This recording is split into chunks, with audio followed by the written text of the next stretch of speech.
I'm Chris McAllister, and welcome to CBN Nightly News. I'm Ducky McGoose. Tonight we will be talking about a serious problem in the world, deforestation. How do we stop it? To figure out some of the problems that deforestation is causing, we'll go over to our environmentalist, Ben Johnson. Thank you very much for having me here at CBN News. I am thrilled to be here.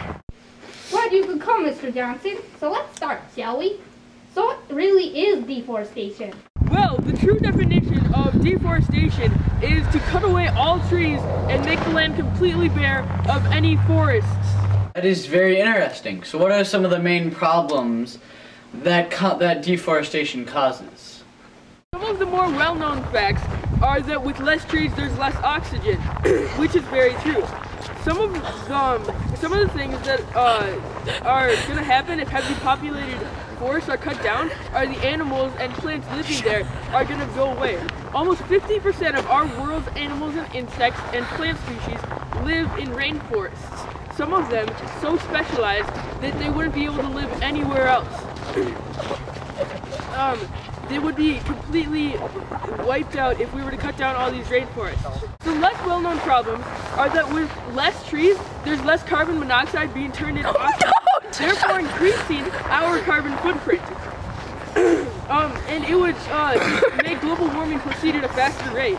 Also, trees protect the ground from harsh direct sunlight as well as erosion, so that with less trees, more of that precious topsoil that is so fertile will go away and we'll run out of places to farm. Wow! I would never have known that. That is very interesting. So tell me, who are the ones behind some of these dastardly acts of hate towards our fragile ecosystem? Well, the stereotypical bad guys in environmental problems are always big corporate companies that just cause so many problems. But that's not always necessarily true. Many forests are being cut down by the natives. They're running out of places to farm, so they need some more places. So they cut it down, and it's it's not sustainable at all. That'll decrease our forests the fastest. So I mean, many natives are causing the problem, as well as big corporate companies. Interesting, but I don't quite understand. How could so few natives be the ones causing all the problems as compared to a big corporate company? Well, you see, Chris, let me give you some background information. So when people first inhabited these areas, they were amazed at how fertile the ground was. So they farmed it. And then the world was so impressed with how delicious these fruits were and how fast they could sell them, they started making more. But then they ran out of places to farm, so they started cutting down the trees. Then what did they do with all these trees? They didn't know what to do. Wait just 1 second there. You said the farmers didn't know what to do with the wood. Why wouldn't they just sell it? They could be rich with today's demand. Yeah, you bring up an interesting contradiction, and there are a few different ways to answer this. One thing is that the market might not have been as stable as it is now. It might have even been improfitable to market trees or to sell trees at the time. Maybe the shipping was too expensive that it would be bad for their economy. Who knows? But someone found out that when they burn the trees, it would create even more fertile ground, so they started doing this thing called slash and burn. It's very unsustainable because after a few years, the ground just becomes completely wiped of all minerals that help keep the plants growing. So we'll run out of farmlands even faster. So then when they're done with that, they end up with miles and miles of wasted farmland. Wow, that sounds very serious. It is, Chris. Alright, that's all for now then. Pleasure meeting you. Pleasure being here. Earlier today, Chris here interviewed Timothy Evans, who is the CEO of a major logging company. Alright, and up next we have Timothy Evans here. He is a CEO of a major logging company who has asked us not to mention their name. So Timothy, how big do you think your impact in deforestation is? How much does your company try to reduce the negative impacts of your work? Well, I admit we do play a pretty big role in the deforestation problem. That's just what we do. And many people get angry at us because they say we want to cut down too many trees, which might be true, But if all logging were to stop right this instant, very bad things could occur. Like what exactly, Mr. Evans? Well, you see, the U.S. economy would have a major downfall because of how reliant they are on wood products. I mean, the trees that we are cutting down are being used from everywhere, from heating stoves to the structures of houses, and even ornaments and baseball bats. Wow, I had no idea how many different aspects of our world revolve around logging companies like yours. Yes, our work is quite expansive and very, very important, I might add. But you still haven't answered my original question. What is your company doing to reduce the impact of cutting down so many trees? Well, we don't really reduce it because all the pros outweigh all the cons. I mean, our company has such a high demand, and I would feel very guilty if I had to start denying my workers their jobs. It could lead to the next big recession. You said you would feel guilty if you fired people. But, so how can you not feel guilty that you're ruining the world for your staff's children and for generations to come? I'm not. They just plant more trees. It's not my problem. There you go, ladies and gentlemen. You have heard it first from Timothy Evans, CEO of a major logging company, and from our very own environmentalist, Ben Johnson. After the break, we will be coming at you with two natives of lands that have been affected by deforestation and the weather, right after these messages. We go now to Pier 8, who is with a local businessman who has some ideas on how to fix deforestation in our communities.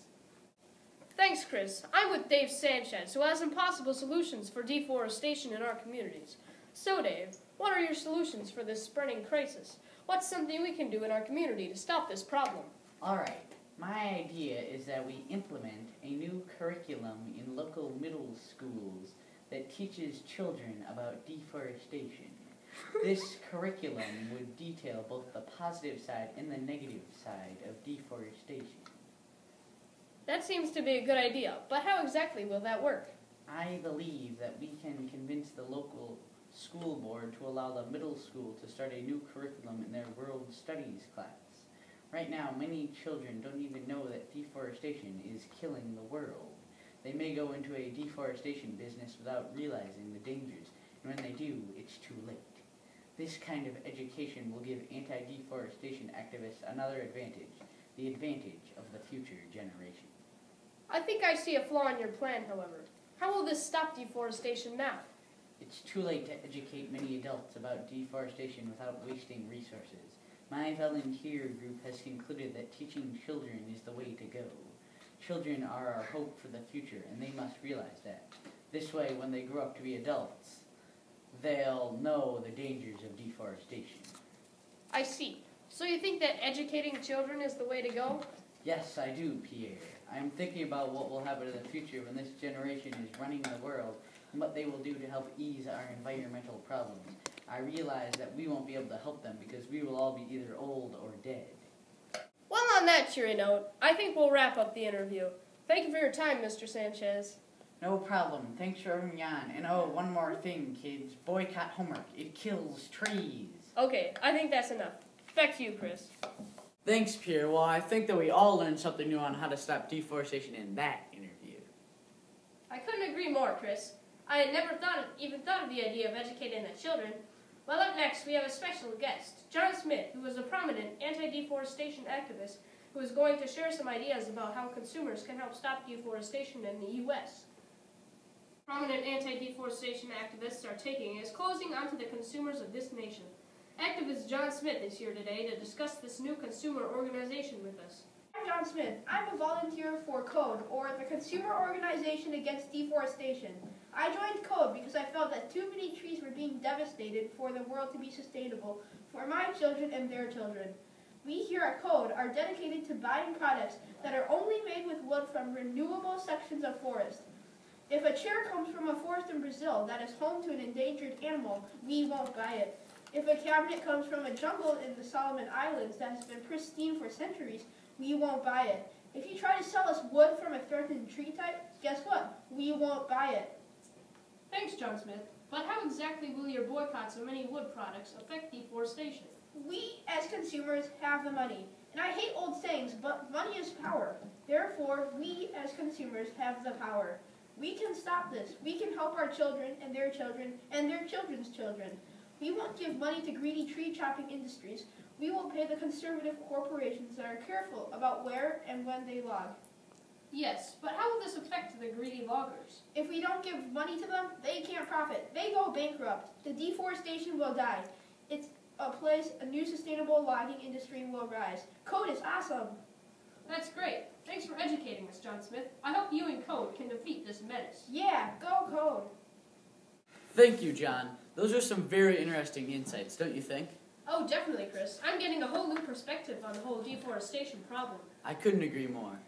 We also have a prominent UN official here today at the studio, Mr. Dave Busters, a renowned deforestation expert. He is here to provide us with an overview of international solutions to this global crisis. Thanks for having me here. As you know, deforestation affects many countries around the globe, such as Madagascar, Colombia, Brazil, and the Solomon Islands. What you might not know, however, is that dozens of organizations such as Greenpeace, Children of the Earth, and Against Deforestation Partners, together with the United Nations, we are coming up with international solutions to the growing problem. One of the main ways that richer countries of the earth are banding together to stop this tree-destroying menace is highlighted in one of our solutions. Very interesting. It's wonderful to realize that there are some big, powerful groups against deforestation. So what is this big solution? What's the big idea behind it all? Well, what many people don't know is that many poorer countries have most of the rainforests of the world. As you stated before, chopping down trees for biofuel is a great moneymaker. These poorer countries need the money, so the chainsaws start up and the forests are demolished. That's appalling. Whatever can we do to stop these poor countries who need the money and save our rainforests at the same time? Will we have to choose between poverty and deforestation? Of course not. That's the main idea behind our great plan.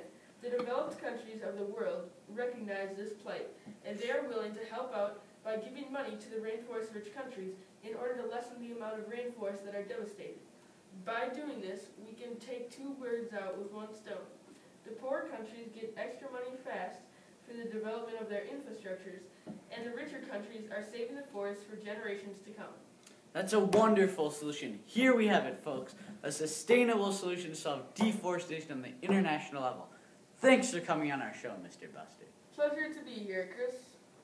Wow, after tonight's interviews, I feel that there is hope for a future without unsustainable deforestation. I know, Ducky. I feel the same way. Let's hope that these people make their solutions work so that we can all have a better world for generations to come. Well, folks, let's all try to keep in mind the impact that we have on deforestation and the things we can do to stop it. Yeah, we need to try to contain our impact on the environment. Well, that's all from us. Thanks for watching our show. This is Ducky McGoose signing off. And for all our colleagues out there, this is Chris McAllister signing off. Good night, everybody.